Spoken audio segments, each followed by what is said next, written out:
Hi, Jimmy G, your recovery coach here. And today I want to talk about friendships. Okay, friendships. It's another type of relationship. It is, in fact, a relationship, but it's a relationship that involves mutual ideas and mutual interests and mutual, a lot of times, compatibility. And there's no touching or sex or anything like that involved. It's just acquaintances and friendships that develop from acquaintances. You get to meet somebody, you start to get to know them a little bit, you think they're cool or they think you're cool, and you start to interact with them. You can only have as good a friends as you are a friend. Does that make sense?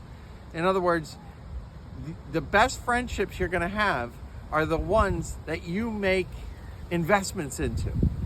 You're only going to be as good a friend as you are, okay? That's as good as it can get, because a lot of times people want to, give or take, and it's a negotiation of both. It's where you can contribute and then you can withdraw as you need. And friends who stick with you even through the tough times are worth keeping around. Those are people with character. Those are people who are not just fair weather friends, because there's so many of those in this world, particularly in recovery.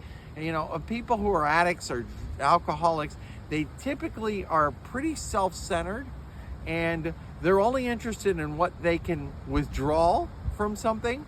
And if you find yourself in that situation, it's very important, very healthy to draw a boundary and say, you're not going to cross this line, or else, you know what? This is going to be terminated immediately.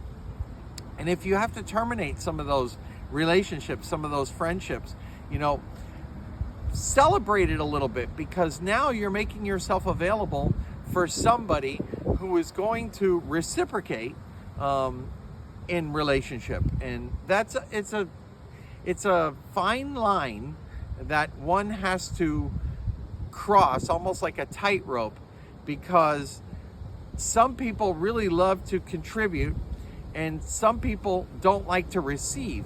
Now, that's as much a pride issue as anything, because if you're unable to ask people for help when you need it, and you think you got this, I can handle this alone, that's a little bit of ego.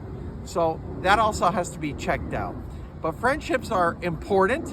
A lot of times they contribute to a great degree of happiness and joy. So explore them, but explore them with a mindset that says, I'm looking for win-win. I don't win at their loss, and they don't win at my loss. It has to be win-win.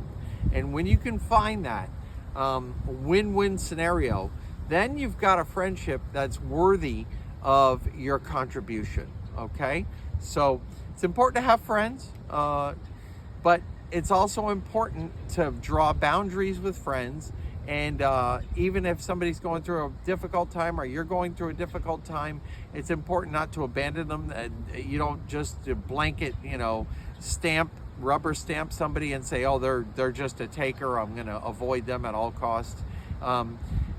Use your conscience, use your body, let it tell you when something isn't right, and listen carefully to your intuition. As you wake that up, it will become your greatest asset. Okay? Jimmy G, like and DM if you've had experience with friendships that have gone either great or sour. I want to hear your story. All right? Your recovery coach. Talk to you soon.